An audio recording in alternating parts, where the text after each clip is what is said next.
So from time to time, learn how to pull back.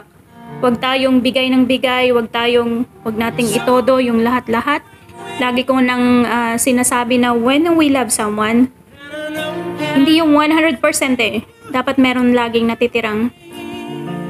Meron ka laging reservation para sa sarili mo. Meron ka laging itinitira para sa sarili mo. I don't agree with the 100%. No.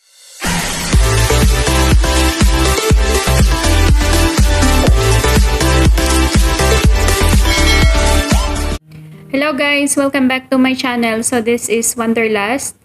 Maraming salamat sa inyong lahat dyan sa patuloy na panunood ng ating mga videos. Sa hindi pa nakasubscribe, kindly hit subscribe. Isama nyo na rin ang bell button para you are keep updated and notified sa next nating mga videos. So for our topic for today, actually guys, it's real talk lang tayo ngayon.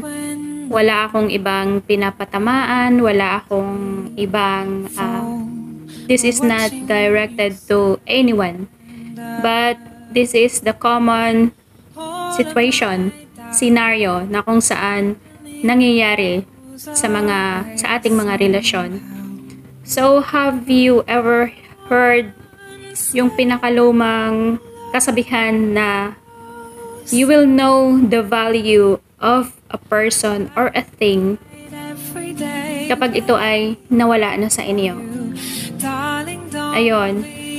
So, alam naman natin guys na sa isang relasyon, kung minsan hindi lang kung minsan, kundi na pag mahal na mahal natin yung isang tao, we are giving our best. We are giving everything that we have. We are investing a lot of effort, energy, our time, to the point na halos wala nang matira sa atin. Pero sometimes, it's the other way around. Kung ano yung naibibigay natin, minsan nakakaranas pa tayo ng neglect or nababaliwala tayo or hindi na-appreciate ng taong pinagbibigyan natin, or in short, nadidevalued. More often, we are getting far less more than we deserve. So yun ang masakit sa lahat. Yun bang tipong naibigay mo na ang lahat, naibigay mo na yung lahat-lahat sa'yo, but then wala kang nakukuha kundi sakit ng loob, wala kang nakukuha kundi yung lagi kang umiiyak, lagi sama ng loob. So if you are in that situation, what will you do? Habang buhay na lang ba na ganon? Or is there any solution? Is there any action para na masolusyonan yung ganitong sitwasyon? Have you heard of pulling back? Sometimes, sabi nga, we have to push through. We have to work out. Pero meron din namang we have to pull back. So in this situation guys, we learn how to pull back. Hindi lang na lagi tayong sulong ng sulong, bigay tayo ng bigay, to the point na wala nang natira sa atin, to the point na said na tayo. So learn how to pull back. Sabi nga kanina sa kasabihan natin, di ba? Makikita at malalaman natin ang tunay na value ng isang bagay or ng isang tao kapag ito ay nawala na sa atin. So learn how to pull back from that situation. Learn how to pull back yourself from your partner. Subukan mong iwanan siya. Subukan mong i-withdraw ang sarili mo. Subukan mong i-withdraw yung mga dating mong ginagawa. Kung ano yung magiging impact sa kanya. Create a big impact sa buhay niya. Tingnan lang natin kung hindi kanya hanap-hanapin. Pero tandaan natin guys, there's always two option. Dalawa yun lagi. So kailangan magiging ready ka. It might be na hanapin ka niya. Ipupurso ka niya? Hahabulin ka niya? Or pakakawalan ka niya? But I'm sure pag ginawa mo to, you will know the real score.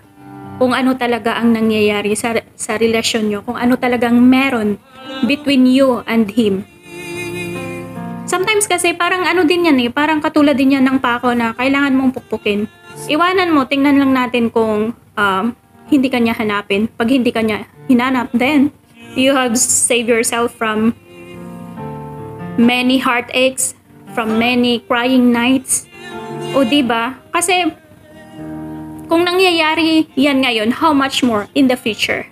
So todo ka na, tama na. Learn how to pull back. Learn how to love yourself, focus on yourself, and move on. Sabihin mo sa akin, uy, sinasabi mo lang yan kasi wala ka sa sitwasyon. I know kung gaano kasakit na iiwanan mo, mahal na mahal mo, tas aalisin mo yung sarili mo.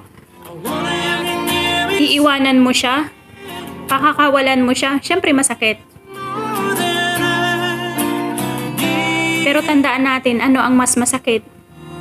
Mas masakit ay yung patuloy kang magtanga-tangahan sa isang sitwasyon na hindi mo naman deserve.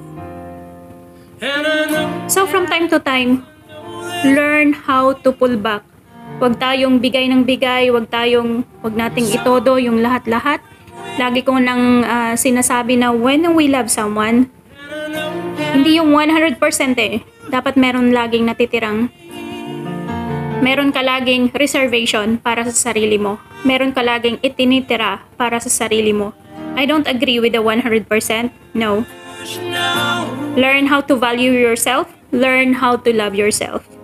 So maraming salamat guys. Until next time, this is Wanderlust. See you on the next one. See you on the next video. And just a word from me, whatever you are doing, make sure that it makes you happy. Thank you so much and God bless everyone. Bye!